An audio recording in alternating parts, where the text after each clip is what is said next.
저희가 아까 찬양을 부르는데 마라나타라는 찬양을 불렀어요. 마라나타 주 예수여 어서 오시옵소서 이런 찬양을 하면서 제가 이렇게 참 은혜가 되는 찬양이라는 마음이 이렇게 되면서 저도 간절하게 정말 예수님 이 땅에 오시면 좋겠다, 빨리 오셨으면 좋겠다라는 찬양을 했지만 제가 속으로 너 진짜 원하냐, 예수님이 빨리 오셨으면 좋겠다. 여러분은 어떠세요? 예수님 빨리 오셨으면 좋겠어요? 아니면 좀 있다가 오셨으면 좋겠어요? 조금 더 살고 좀 더 이렇게 뭔가 앞으로 지금 갯돈 탈 날도 또 적금 만기 날도 얼마 안 됐는데 내가 이 날이 이거는 좀 지나고 나야지, 이러한 생각 속에 우리가 사는지. 자녀가 어려서는 엄마 아빠가 어디 가면 빨리 엄마 아빠가 오기를 바라죠. 빨리 엄마 오기를 바라고, 조금 더 성숙한 애들은 막 청소도 해놓고 엄마 아빠가 좋아할 것도 집에 해놓고서 내심 엄마가 빨리 오기를 기다려요. 그런데 아이들이 자라고 나면 엄마 아빠가 오는 거를 좀 싫어해요. 좀 나갔으면 좋겠고 좀 이렇게 하게 되죠. 왜 이럴까요? 왜 그럴까요? 부모에 대한 간섭이나 그 필요나 이런 부분들이 덜해지는 거죠. 스스로 뭔가 할 수 있고 이렇게 되는. 사실 마라나타 주님 오시옵소서라고 그렇게 간절히 고백했던 초대교회 성도들은 너무 많은 핍박을 받으니까 빨리 주님이 오셔서 이 어려움들이 해결되고 이 모든 삶이 주님의 나라가 임해서 그 속에서 하나님의 참 평강을 누리고 싶은 마음들이 그들 안에 있었더라는 것. 그러면서 제일 중요한 건 뭐냐? 끝까지 믿음을 지키고 주님 오심을 기다리고 있었더라는 거죠. 오늘 저희도 마찬가지입니다. 저희가 지금 2주 동안 하나님께 대림절, 예수님이 어떤 분인가, 오실 예수님이 어떤 분인가를 함께 말씀을 나누면서 그 주님이 지난주에 말씀해 보니까 우리의 왕이 되시고 또 그 주님이 우리의 가는 모든 길에 길을 내셔서 그 모든 길이 없는 곳에, 방법이 없는 곳에 방법과 길이 되어 주시는 분이 바로 우리가 기다리는 예수님이셨고, 마지막으로 그 예수님의 말씀이 변치 않고 영원히 서 있어서 그 말씀을 이루시는 분이 바로 예수님이심을 우리가 함께 나누었습니다. 그리고 이제 오늘 대림절 세 번째 주를 맞이해서 함께 우리가 나누려고 하는 말씀은, 오늘 우리가 그 주님을 기다리면서 우리가 그럼 어떻게 살아가야 할까? 어떤 삶을 살아가야 할까? 오늘 우리가 이 말씀을 함께 나누려고 합니다. 오시는 것도 중요하지만 오실 주님을 어떻게 해요? 기다리는데 어떤 모습으로 우리가 주님 오시는 그날까지 기다리며 살아가야 할까? 왜요? 그래야 주님을 맞이할 수 있으니까요. 그냥 기다린다고 주님이 오셔서 우리를 데려가는 게 아니라, 우리 아까 집사님이 말씀하신 것처럼 슬기로운 5 처녀처럼 성경 말씀에 보면 예수님이 10 처녀의 비유를 하시면서 5 처녀는 똑같이 그 신랑을 기다렸지만 잠들다가 뭐를 준비하지 못했어요? 기름을 준비하지 못해서 등불을 들고 나갈 수가 없었는데, 5 처녀는 기름을 준비해서 그 신랑이 오는 날 그곳에서 서서 기다릴 수 있었고 잔치에 들어갈 수 있었던 것처럼, 오늘도 우리가 주님이 오시는 것도 중요하지만 오시는 날 그 천국의 잔치에 참여하지 못하면 얼마나 안타깝겠어요. 그래서 어리석은 5 처녀는 그 신랑에게 뭐라고 얘기해? 나도 좀 들어가면 안 되겠냐? 그런데 못 들어가게 된 거죠. 오늘도 우리의 삶이 주님이 언제 오실지는 모르겠지만 우리에게 원하시는 삶을 살아가는 거, 이게 너무나 중요하더라. 오늘 신약성경 말씀에 보면 제일 신약성경에서 제일 중요하게 여기고 있는 분이 바로 예수님이신데, 그 예수님을 이 땅에 오실 때에 사람들에게 소개해 주고 그분이 어떤 분인가를 이렇게 했던, 예수님 앞서서 예수님이 잘 오실 수 있도록, 또 그 백성들이 예수님을 잘 맞이할 수 있도록 준비해 준 세례 요한에 관한 이야기를 오늘 말씀에서 하고 있습니다. 오늘 말씀이 요한복음이니까 이 요한이 세례 요한이라고 생각하는 분들도 혹시 계실지도 모르겠지만 요한복음을 쓴 요한, 요한계시록을 쓴 요한은 똑같은 사람이에요. 그러나 오늘 이 말씀에 나와 있는 요한은 세례 요한이라 이렇게 사람들이 부릅니다. 그래서 좀 다른 요한이에요. 이 요한을 세례 요한이라고 부른 이유는 오늘 우리가 읽은 말씀에도 보면 요한이 사람들에게 세례를 베풀었던 사람이기 때문에 그렇습니다. 오늘 요한복음을 쓴 요한은 아니고 요한은 세례 요한이라고 부르는데 그 요한은 다른 사람들에게 세례를 베풀었다.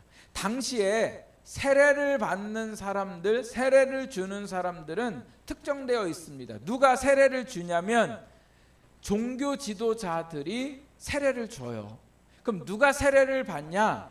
유대인들이 아니라 이방인들이, 내가 이방신을 섬겼다가 가만히 유대인들을 보니까 저 유대인들이 섬기는 하나님을 내가 믿고 싶다, 이렇게 했을 때에 유대인들이 믿는 하나님을 믿을 때에 그 과정 중에 하나가 바로 뭐냐면 세례를 받는 건데, 세례의 뜻은요 씻는다라는 의미가 있습니다. 뭐를 씻어요? 과거에 이방신을 섬기며 살았던 그 모든 죄를 어떻게 해요? 세례를 통해서 씻고 내가 이제는 하나님만 섬기는 사람이 된다라는 의미를 가지고서 세례를 받게 되는데, 놀라운 건 세례 요한이 세례를 베푼 사람은 누구였냐면 유대인들이 아니라, 이방인들이 아니라 누가 받아요? 유대인들이 받았다는 거죠. 유대인들은 세례 안 받아요. 왜 세례 안 받냐면 유대인들은 이미 하나님에게 선택받은 백성이고 구원받은 백성이라고 믿고 있기 때문에 자존심도 많고 이래서 세례를 받을 일이 없습니다. 또 세례 요한은 세례를 베풀었지만 제사장이나 종교 지도자도 아니었더라는 거죠. 그런데 놀라운 사실은 세례 요한이 요단강에서 세례를 베풀 때에 누가 찾아와요? 유대인들이 찾아와서 자기의 죄를 고백하면서 요단강에서 세례를 베풀더라는 건 당시에 너무도 큰 충격이고 놀라운 일이었더라는 겁니다. 그만큼 세례 요한을 사람들이 어떻게 해요? 존경했던 인물이고 당시에 많은 영향을 끼쳤던 사람이 바로 세례 요한이었습니다. 그래서 사람들이 세례 요한이 말하는 것에 대해서 잘 듣고 순종하고, 그러다 보니까 유대인들이 이 세례 요한을 어떻게 생각했냐면 구약 성경의 말라기서에 나오는 엘리야다, 하나님이 예언하셨던 엘리야다, 또 어떤 사람들은 하나님이 예언하셨던 메시아 그리스도다, 이렇게 생각했어요. 그래서 당시에 유대인들이 가장 존경하고 잘 말을 듣고 따랐던 세례 요한 때문에 골치 아픈 사람들이 있었습니다. 그 골치 아픈 사람들이 바로 누구냐면 오늘 말씀에 나와 있는 제사장과 레위인들이었어요. 제사장하고 레위인들이, 사람들이 자기들의 얘기를 들어야 되는데, 우리가 종교 지도자인데 자꾸 가서 누구 얘기를 들어요? 세례 요한 얘기를 들으니까 이게 마음이 편치 않은 거죠. 그래서 사람을 보내서 요한에게 질문을 하게 되죠. 그게 오늘 제목인데요. 그 질문이 바로 뭐예요? 내가 누구냐, 이거예요. 너 누구냐? 너 뭐 때문에, 네가 누구길래 도대체 유대인들에게 세례를 베풀고 네가 뭐길래 그리스도가 오신다고 얘기를 하고 너 도대체 뭐 하는 사람이냐라고 질문을 받게 되었더라는 겁니다. 된 거죠. 그래서 아마 이 질문을 통해서 대답을 할 때에 대답하는 걸 가지고 꼬투리를 잡아서 신성모독으로 세례 요한을 예수님처럼 죽이려고 하는 음모를 가지고 사람들을 보내게 됐는데, 이 세례 요한이 내가 누구냐라고 사람들이 말할 때 대답을 잘해야 되는데 얼마나 대답을 잘했는가. 오늘 우리가 읽었던 말씀에 보니까 자신이 누구인가를 말하고 있습니다. 23절 말씀 우리 같이 한번 읽어보겠습니다. 23절 시작. 이르되 나는 선지자 이사야의 말과 같이 주의 길을 곧게 하라고 광야에서 외치는 자의 소리로라 하니라. 아멘. 자기가 누구래요? 외치는 자의 소리라는 거예요. 소리. 소리는 모습이 보입니까? 안 보입니까? 안 보여요. 자기는 존재 자체가 없는 사람인데 중요한 건 소리는 모습은 보이지 않아도 사람들에게 뭐 해요? 들려주는 역할을 하는 사람이다. 뭐에 대해서요? 이사야가 말한 것과 같이 주의 길을 곧게 하라고.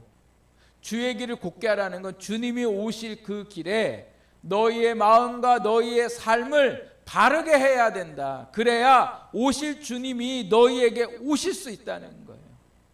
그냥 맞이하는 게 아니라 너희의 마음 안에 있는 죄와 너희 마음의 안에 있는 욕심과 너희 마음에 있는 인간의 더러운 본성들을 바르게 해야 된다. 바르게 해야 된다는 건 뭐예요? 회개해야 된다. 이 말하는 거죠. 그래서 요단강에 나와서 세례를 받고 새로운 삶을 살아라. 왜? 주님이 오실 거니까. 너의 메시아, 너희가 그렇게 400년이 넘도록 오실 메시아를 기다렸던 메시아가 이제 곧 올 거니 너희가 길을 바르게 해야 된다. 근데 여러분, 오늘 이 말씀, 지난주에 저희가 봤던 말씀하고 비슷한 말씀이 있습니다. 기억나세요? 기억 안 나시죠? 네? 기억나신다고 해주세요. 그래야 제가 설교를 잘한 목사가 되는 거죠. 저희가 지난주에 했는데, 자, 그래서 제가 여러분 기억나시지만 어딘지 잘 모르시니까 제가 앞에 이제 말씀을 띄워놨어요. 같이 한번 이사야 40장 3절 우리 같이 한번 읽어보겠습니다. 시작. 외치는 자의 소리여 이르되 너희는 광야에서 여호와의 길을 예비하라. 사막에서 우리 하나님의 대로를 평탄케 하라. 아멘. 네, 지난주에 저희가 읽었던 말씀하고 오늘 요한이 얘기했던 말씀, 외치는 자의 소리가 누구라는 거예요?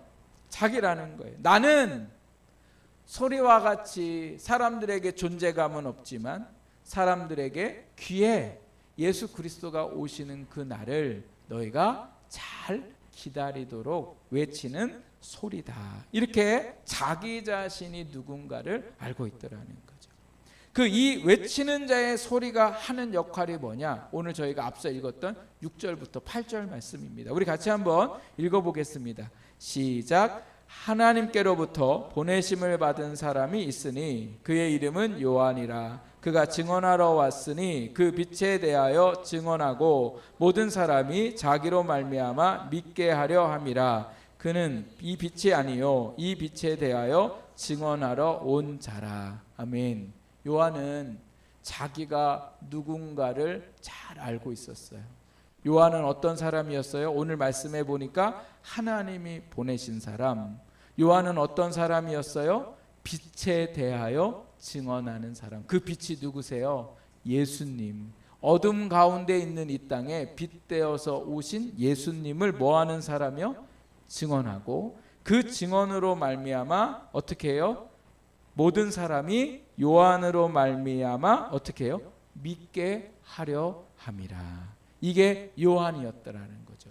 그래서 요한복음에서 요한이 이 땅에 온 이유를 얘기해 주는데 오늘 19절 말씀부터 보니까 요한 스스로가 자기가 누군가를 알았더라는 거예요. 여러분, 이게 오늘 우리에게 주시는 하나님의 은혜의 말씀입니다. 요한은 자기가 어떤 사람인가를 알았다는 거. 오늘도 요한복음의 이 6절에 하나님께로부터 보내심을 받은 사람이라 이렇게 말하잖아요. 그런데 요한만 하나님이 보내신 사람이 아니라 저와 여러분도 누가 보내신 사람이세요? 하나님이 보내신 사람이세요. 왜 이렇게 자신이 없으세요? 저와 여러분이 이 땅에 태어나고 내가 구원받은 이유는 내가 태어나고 싶어서 태어난 게 아니고 내가 구원받고 싶어서 구원받은 게 아니라 하나님이 우리를 뭐예요? 구원하셨다. 택하셨다는 거예요. 그래서 왜 택하셨냐? 왜 택하셨냐가 이제 이게 우리가 이걸 알아야 되더라는 거죠. 왜 우리를 택하셨는가? 우리는 당신이 누굽니까? 라고 이야기하거나 아니면 처음 만났거나 오랜만에 만난 사람들에게 사회활동하는 사람들이 지갑에서 꺼내서 주는 게 뭐예요? 명함이에요. 명함. 왜 명함을 줘요? 내가 이런 사람이라는 거죠. 이런 사람. 우리는 나이가 누구냐라고 얘기하면 누구의 엄마다 이렇게 얘기하거나 아니면 내가 어떤 직업을 가지고 있느냐, 그 직업이 바로 나라고 우리는 생각을 합니다. 그래서 그 직업에 오르려고 하고 그 직업을 유지하려고 하고 어떻게든 그 좋은 직업에 좋은 자리에 올라서 나를 세상에 보여주려고 하지만, 그러나 여러분 오늘 직업의 나는 내가 아니더라는 거예요. 그럼 직업은 뭐냐? 직업은요, 하나님이 하나님의 일을 하라고 보내신 장소에 불과한 거지, 그 직업이 내가 될 수는 없더라는 거죠. 그러면 오늘 나는 누구냐? 오늘 요한처럼 내가 누구냐? 오늘 내가 왜 이 땅에 태어나서, 내가 오늘 왜 이 주강교회에 와서 예배를 드리고 있는 구원받은 나는 누구냐? 나는 누구예요? 하나님의 보내심을 받은 자들. 이 하나님의 보내심을 받아서 어떻게 하기를요? 오늘 예수 그리스도를 증언하고, 오늘 우리를 통하여 어떻게 합니까? 그 빛 대신 예수님을 믿게 하려고 오늘 우리를 보내셨더라는 거예요. 그래서 우리 모두는 다 누구예요? 증언자예요. 다른 사람들에게 우리를 통하여 예수님을 믿게 하는 오늘 우리가 바로 뭐예요? 나예요. 나. 내가 어느 회사의 대표입니다. 내가 어디 학교의 선생님입니다. 내가 어디 학생입니다가 아니라 오늘 나는 하나님이 예수님을 증거하라고 보내신 그 보냄을 받은 자라. 이건 우리 모두가, 우리 아이들부터 시작해서 모든 어른에 이르기까지 동의하더라. 그 이유가 어디에 있냐면요, 창세기 1장 27절 28절 말씀에 보면 하나님이 아담을 만드시고 그들에게 복을 주시며 이르시되 생육하고 번성하라, 이런 말씀을 하세요. 근데 27절 말씀에 보면 하나님의 형상을 따라 그들을 만드시고, 이렇게 말씀을 하세요. 오늘 우리는 누구의 형상에 따라 만들어졌어요? 네, 하나님의 형상에 따라. 여러분, 저희 아이들이 이렇게 다닐 때 보면 저를 닮은 아이가 있습니까? 없습니까? 있죠? 예? 있어요. 제가 닮으라고 안 해도 제 아이니까 어떻게 해요? 닮았어요. 그래서 제 얼굴이 이 아이들 얼굴에 드러나 있는 거죠. 하나님의 형상을 따라 우리가 지음받았으면 우리의 삶에 누가 막 드러나야 돼요. 하나님이 드러나야 된다는 거예요. 그래서 하나님이 우리를 만드셨다는 거예요. 그래서 복을 주셨다는 거예요. 하나님의 형상을 따라 우리가 지음받은 것이 복이요, 그리고 우리를 통해서 어떻게 해요? 복을 전해주는 사람. 그 복을 전해준다는 건 뭐예요? 하나님의 형상을 오늘 우리를 통해서 드러내요. 우리가 말하는 것에 있어서, 우리의 행동하는 것에 있어서, 우리의 시간이나 우리의 물질을 쓰는 그 모든 것에 있어서 하나님이 우리를 이 땅에 만드시고 보내신 이유는 우리를 통하여 하나님의 형상대로, 하나님이 시간을 쓰는 것처럼, 하나님이 뭔가를 보시는 것처럼, 하나님이 뭔가를 드시고 마시는 것처럼 오늘 우리를 통하여 세상에 드러내 보이기를 원하셔서 우리를 보내셨다. 그래서 우리는 누구냐? 하나님의 보냄을 받은 자들이라는 거예요. 세례 요한은 이것을 알았고 그 일들을 충실히 어떻게 해요? 행해 나갔더라는 거예요. 근데 세례 요한이 이거를 어떻게 알았을까? 오늘 말씀에 보면요, 세례 요한이 그 사실을 어떻게 알았을까? 우리가 이 말씀은 나오지 않지만 누가복음 말씀에 보면 세례 요한이 자기가 어떤 사람인가를 누구를 통해서 알게 되냐면 그 부모님을 통해서 알게 돼요. 그 부모님이 아기를 낳지 못했는데 어느 날 그 이 아버지가 성전에 가서 기도하러 갔다가 천사를 만나게 돼요. 그 천사가 얘기해줘요. 이제 아들을 낳을 거다. 그리고 그 이름은 요한이라고 해라. 그리고 그 아이를 통해서 오시는 예수님을 예비할 사람이다. 그래가지고요, 이 아버지가 이 사실을 믿지 못하니까 천사가 어떻게 했냐면 아기 날 때까지 너 말 못할 거다, 이렇게 얘기해요. 그리고 말 못하다가 10달이 지나고 나서는 그 다음에 말을 하게 되고, 그리고 이 사실을 요한에게 가르쳐 주게 되는 거죠.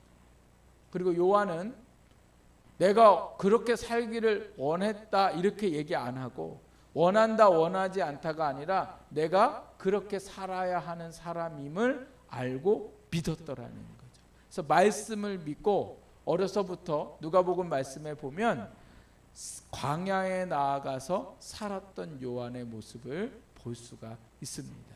여러분, 오늘 우리가 내가 누구인가는 누가 나한테 말해주느냐가 중요한 게 아니라 하나님이 내게 무슨 말씀을 하셨느냐, 그게 나예요. 내가 생각하는 나가 아니고 다른 사람이 내가 생각하는 나가 아닌 거죠. 나는 누구예요? 하나님이 말씀하시는 나예요. 그래서 하나님이 우리에게 말씀하시는 나는 어떤 사람이라고요? 하나님의 형상을 가지고 있는 사람, 그리고 하나님의 형상을 드러내야 하는 사람, 이게 오늘 우리예요. 그래서 우리가 어떻게 해요? 보냄을 받아서 예수님을 증언하고 예수님을 믿게 하도록 보냄받은 사람이 저와 여러분입니다. 그래서 오늘도 우리의 삶이 직장의 삶을 살아야죠. 가정에서도 살아가야 하고 사람들도 만나야 하지만 그 안에서 뭐 하라는 거예요? 빛 대신 예수님을 증언하라는 거예요. 모두 다 마음에 어둠이 가득하고 걱정과 근심이 많고 또 이 날씨가 추워지면 점점 어려워져 가고 힘들어져 가는 정말 힘든 분들이 더 많은 이 시대에 오늘 빛 대신 예수 그리스도를 우리가 뭐예요? 증거하는 삶을 살아야 되죠.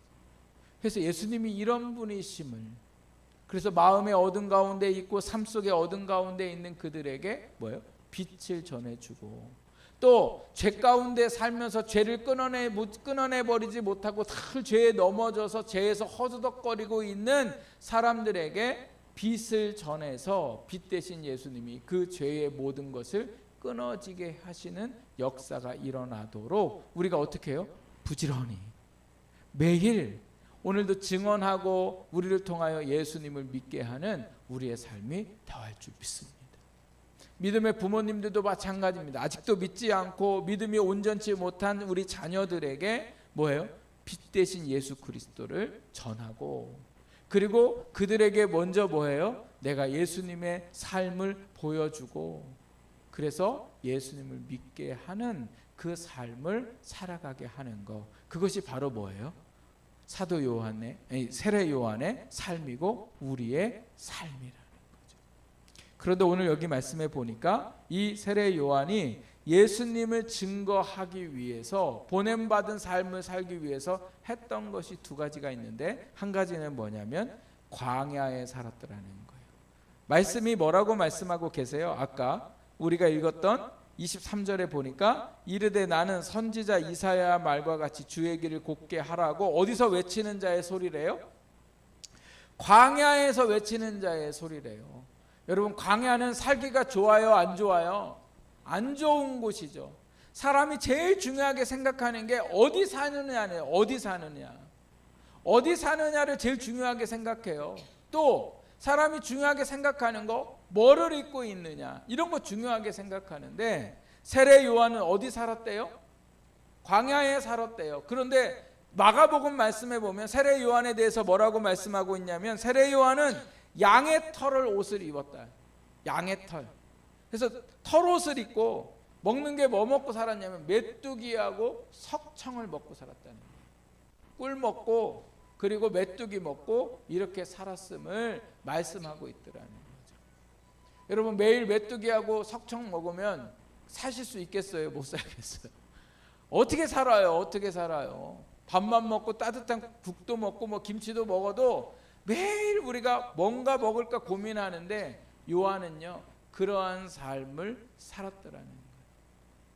보냄을 받는 삶, 예수님을 증거하는 삶은 삶 자체가 뭐라는 표현이냐면 광야라는 거예요. 예수님을 전하는데 편하게 전할 수 없어요. 예수님 전하면 좋아해요? 싫어해요? 싫어해요. 자식도 싫어해요. 안 믿는 자식에게 계속 예수님 믿으라고 얘기하거나, 제가 또 저희 성도님들에게 자꾸 믿음으로 살아야 한다고 하고 뭐 어떻게 해야 된다고 하면 이거 다 뭐예요? 듣기 싫어해요. 그 광야예요, 광야. 예수님을 증거하는 삶 자체가 광야예요. 그러나 오늘 우리 가정에서, 우리의 직장에서 우리가 광야가 되어도 우리는 어디에 살아야 하는 사람이에요? 광야에 사는 거예요. 그래야 예수님이 증거되기 때문에 그렇습니다. 그래야 우리를 통하여 예수님을 믿게 되는 역사가 있기 때문에 그래요. 그런데 자꾸 광야가 싫어요. 자꾸 복음 전하는 거, 내가 믿음으로 사는 거, 내가 먼저 죽고 내가 먼저 양보하는 그 자체가 너무나 내게 힘이 들고 어려우니까 광야의 삶을 안 살려고 한다는 거예요. 그런데 오늘 우리는 주님이 오시는 그날까지 어디로 살아가야 돼요? 광야에서 살아셔야 돼요. 빚도 없고 아무도 나를 알아주지 않고 내가 헌신하든 뭐하든 아무도 내게 칭찬해 주지 않아도 여전히 내가 살 곳은 어디다? 광야예요.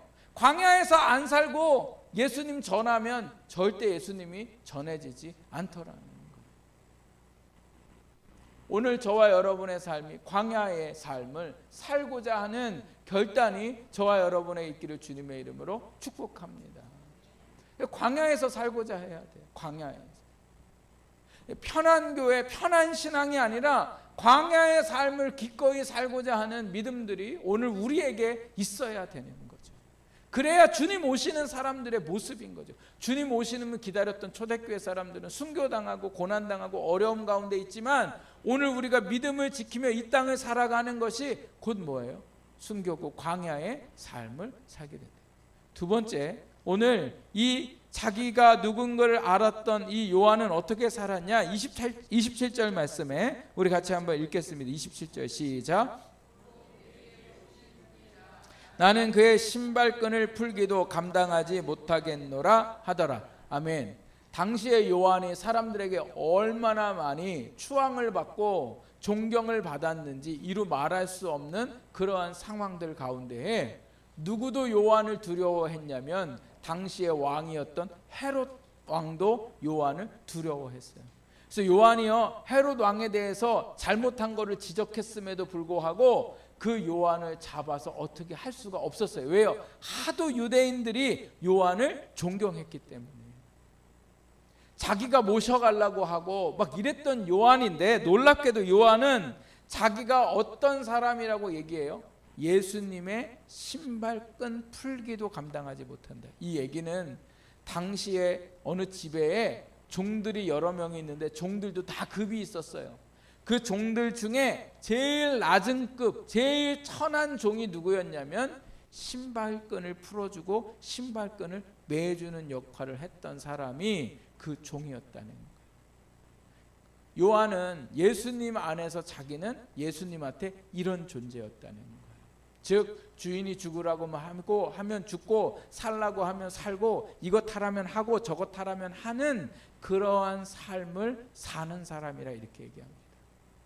여러분, 요한의 이 고백이 오늘 저와 여러분의 고백이 되기를 원합니다. 야, 내가 교회에 얼마나 오래 다녔는데, 내가 교회에 어떤 존재인데, 야, 내가 사회적 위치가 있는데 이렇게 생각하는 게 아니라 오늘 우리는 주님 앞에서 모두 다 어떤 사람이에요? 신발끈 풀기도 감당하지 못할 제일 낮은 삶, 그 교만이 아니라 제일 겸손한 삶, 주님이 원하시는 삶을 내가 언제든 살아드리려고 하는 그러한 믿음이 오늘 우리의 믿음이 될 때 우리를 통하여 빛 대신 예수 그리스도가 증거되는 줄 믿습니다. 세계에서 높은 산으로 한국 사람들에게 유명하게 알려진 히말라야 산이 있습니다. 여러분 들어보셨어요? 히말라야 산. 이 히말라야 산이 네팔이라는 나라에 있는데 이 히말라야 산 지역에 사는 사람들에게 유명한 한국 사람이 있어요. 그 유명한 한국 사람이 누구냐면 강원희 의사 선생님이세요.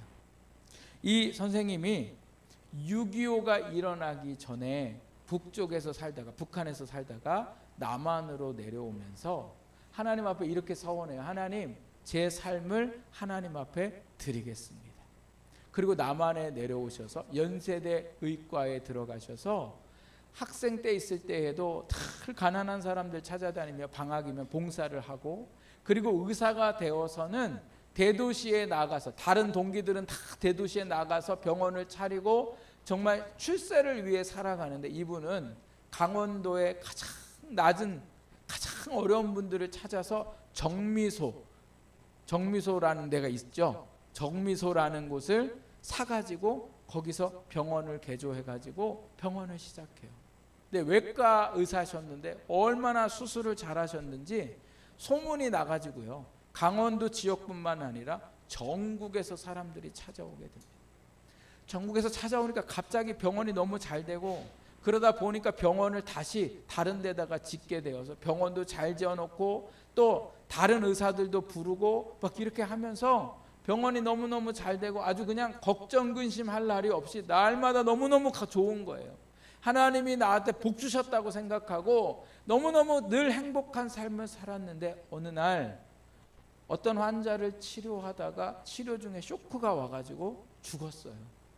그리고 본인은 교통사고를 크게 당해서 죽을 고비를 맞이하게 되면서 내가 뭔가 잘못했나? 내 인생이 이렇게 살아가면 안 되나 해서 하나님 앞에 엎드려서 기도를 하는데, 하나님이 생각나게 하신 게 바로 뭐냐면, 북에서 남한으로 올 때에 내가 하나님 내 삶을 드리겠습니다 라고 했던 기도가 생각이 나는 거예요. 내가 어떻게 의사로 삶을 하나님 앞에 드릴까, 이런 고민을 하고 있는데, 강원도에 지금은 돌아가신 한경직 목사님이 부흥회를 오셔서 그 목사님을 찾아가서 상담해요. 목사님, 의사로 삶을 드린다는 거 어떻게 살아가야 될까요? 그랬을 때에 한경직 목사님이 가장 가난한 나라에 가서 의료로 선교하라고. 그래서 이분이 네팔에 있는 히말라야 그 산 쪽에 가서요, 가장 어렵고 그 나라를 가가지고는 가서 선교 활동을 시작하게 돼요. 병원을 차려놓고 병원에 오는 분들을 무상으로 치료해 줄 뿐만 아니라 몸이 불편해서 힘든 사람들이 있으면 기꺼이 그 집을 찾아가고, 그리고 피가 모자라면 자기의 피를 수혈해서 사람을 살리는 일들을 하면서 히말라야의 그 유명한 의사분 슈바이처, 히말라야의 슈바이처로 사람들에게 불리는 일들이 일어나게 됩니다. 그리고 이분이 이렇게 삶을 살 때에, 히말라야로 나갈 때에 모든 가족들과 사람들이 다 뭐예요? 말려요. 정신 차리라고. 그냥 적당히 며칠 갔다 오면 되지 뭘 이 병원도 접고 아예 다 이 잘 나가던 삶을 다 접고는 이 네팔로 떠난다는 이 자체가 너무 어려운 거예요. 제일 힘들었던 게 누구냐면 아내를 설득하는 게 너무 힘들어요. 그래서 아내한테 이런 얘기를 했다고 합니다. 나는 내 삶의 꼴이나 몸통이 아닌 가운데 토막을 하나님 앞에 드리고 싶다. 내 삶의 머리나 꼬리가 아닌 하나님 앞에 몸통, 가운데 토막을 드리고 싶다. 이게 뭐예요? 생선 얘기하는 거죠. 내 인생을 생선으로 표현하자면 나는 머리도 아니고 꼬리도 아니고 제일 살이 많고 제일 좋은 그 몸통을 하나님 앞에 드리고 싶다. 그래서 그 아내와 함께 아내를 설득해 가지고는 하나님 앞에 그 삶을 드리다가 2017년에 연세가 드셔서 77세의 나이에 이제 들어오셔서는 그래도 여전히 변함없이 강원도에서 환자들을 무료로 고쳐주고 어려운 사람들을 무료로 돌봐주다가 2022년에 큰 병을 얻으셔서 요양원에 들어가셨다가 지난 5월에 하나님의 부르심을 받고 88세의 나이에 하나님의 부르심을 받았습니다. 내가 누구인가? 의사가 돼서 잘 나가고 잘 되는 삶을 사는 게 내가 아니라 누구예요? 하나님 앞에 내 삶을 드리며 가운데 토막을 드리고자 하며 그 나로 인하여 예수 그리스도가 증거되기를 원하는 삶을 살았던 그분이 바로 강병희 선생님이세요. 강원희 선생님. 오늘 저와 여러분의 삶도 마찬가지입니다. 우리는 누구입니까? 여러분, 이 한 주 동안 이 질문이 저와 여러분의 귀에 계속 맴돌아서 내가 다른 마음을 먹을 때마다, 내가 평안하고 싶을 때마다, 내가 귀찮아질 때마다 내가 누군가? 하나님 앞에 부름받고 광야의 삶을 살며 주님이 원하시는 삶을 언제나 오케이, 아멘으로 응답하는 낮은 종의 자세로 살고자 하는 주님이 보내심을 받은 믿음의 종들로 살아가시기를 주님의 이름으로 축복합니다.